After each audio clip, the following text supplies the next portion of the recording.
Hey everybody, welcome back to the Wolf Pit with another episode of What Are We Eating? I can't tell you the last time I ate in a Taco Bell. It's literally been over 20 years. But what I can tell you is, it used to be one of my favorite places to eat at night after enjoying numerous adult beverages. I'd always stick to the basics. I get hard-shell taco supremes and put one mild sauce and one hot sauce per taco. I'd wolf down a dozen taco supremes with ease to absorb the libations I consumed throughout the night. Unfortunately, they always exited even faster. But they were still quite tasty, and at the time, it was worth it. The other day, I was bringing my daughter and her friends home from swim practice. And they were hungry, and they wanted Taco Bell. So I figured, what the heck, I'd do a video while they eat. So what if I get funny looks? I'm doing this for you, the people, so I don't care. I ordered the Nachos Bel Grande with steak, they ordered their food, and I got a box of 12 Cinnabon Delights for us all to share. Like I said, it's been years since I've eaten at a Taco Bell. And had I known I could have customized my Nachos Bel Grande, I would have definitely added quite a few of the additional items. But I just got the basic with steak, refried beans, cheese sauce, sour cream, and tomatoes. I also got a few new hot sauces that I haven't tried before. Before we dig into the nachos, let's quickly go over the ingredients and the nutrition first. The nacho cheese sauce has a lot of stuff in it. Stuff you'd expect in processed cheese sauce.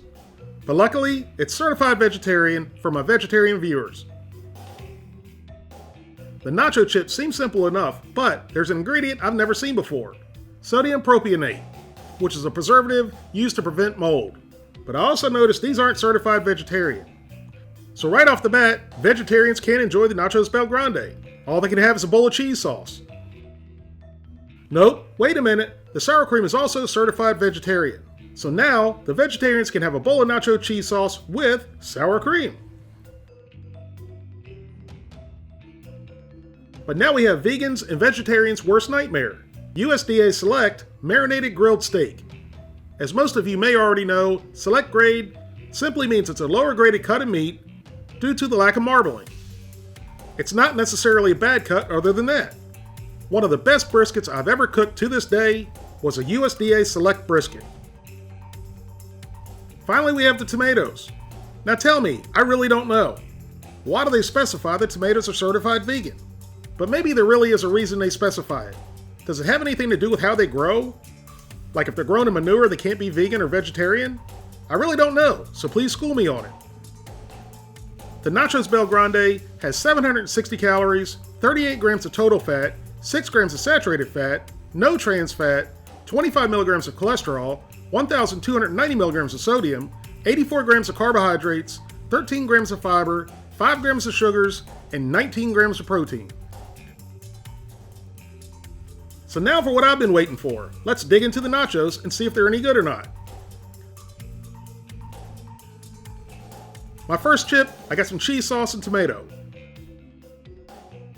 The cheese sauce tasted like ordinary cheese sauce. Salty, but with a little bit of spice. The chip was okay, thin and crispy, but pretty typical. My second chip upped the game with cheese sauce, a bit of tomato, and some sour cream. The sour cream wasn't very sour creamy. It was pretty bland. All it did was add a little bit of moisture. I went in for the motherlode bite of everything. Steak, refried beans, cheese sauce, sour cream, and tomato. I popped it in my mouth and started chewing. And my immediate thought, there's fish in this. I'm not kidding. I wasn't sure if it was the refried beans or the steak.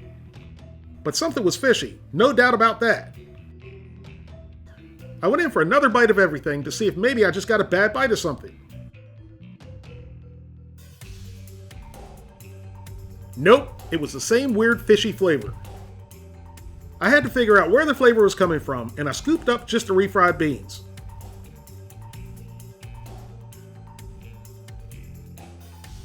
And I thought while I was at it, I might as well try some Diablo sauce. It couldn't make it taste any worse, and maybe it would drown out the fishy flavor. I've never had the Diablo sauce, and I've told y'all before, spicy food and I just don't get along. So I only used a couple drops. The Diablo sauce was actually pretty good, but not very spicy like I thought it would be. But at this point, I thought I found the source of the fishy flavor. I thought it was coming from the refried beans. Even the Diablo sauce couldn't mask it. I needed to cleanse my palate of the fishy flavor, and I got a chip with cheese sauce along with the fire sauce.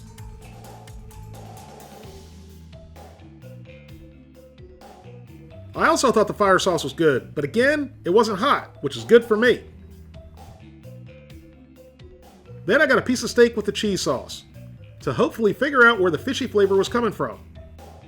The marinated grilled steak was tender, maybe a little too tender. It was kind of spongy, but other than the flavor from the nacho cheese sauce, I couldn't taste the steak at all. I took a couple more bites of steak, which I didn't get a chance to film because my phone ran out of storage and it cut off. But the steak was definitely not the cause of the fishy flavor. It was the refried beans. The steak on its own was very bland. As I worked my way through the nachos, I realized they piled everything up on one side, which created a big clump of fishy refried beanie yuck.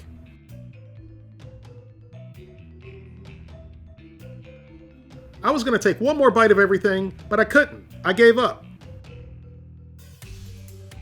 Look at that. Would you eat it? But at least I had the Cinnabon Delights for dessert. Like I said, we got a 12-pack to share. Here's all the ingredients. Per 2 delights, there's 160 calories, 9 grams of total fat, 2 grams of saturated fat, no trans fat, 5 milligrams of cholesterol, 80 milligrams of sodium, 17 grams of carbohydrates, no fiber, 10 grams of sugars, and 2 grams of protein.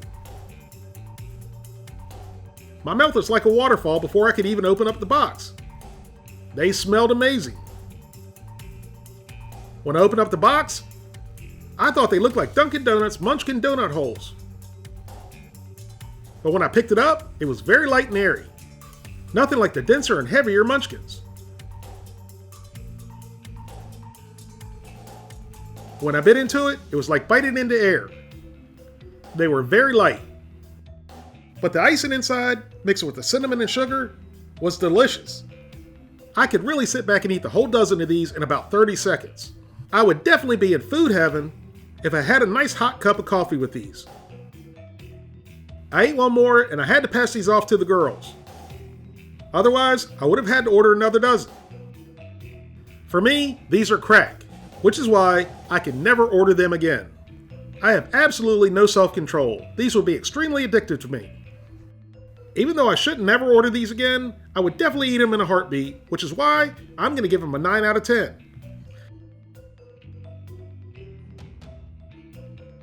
However, the Nachos Bel Grande with steak isn't going to fare so well. The refried beans had the most flavor out of everything. Unfortunately, it was a fishy flavor. I'd have to say the nacho cheese sauce had the best flavor. But that's not really saying a lot, because all I could taste was a salty, subtle, spicy flavor. The sour cream was watery and bland, and the steak was bland and spongy. However, the chips and tomatoes were okay. Vegans and vegetarians should be thankful they couldn't eat this, which is why I'm giving the Nachos Bel Grande with steak a big fat egg. If you'd like to help support the Wolfe Pit, consider being a patron. You can pledge as little as $1 a month, that's only $12 for the whole year.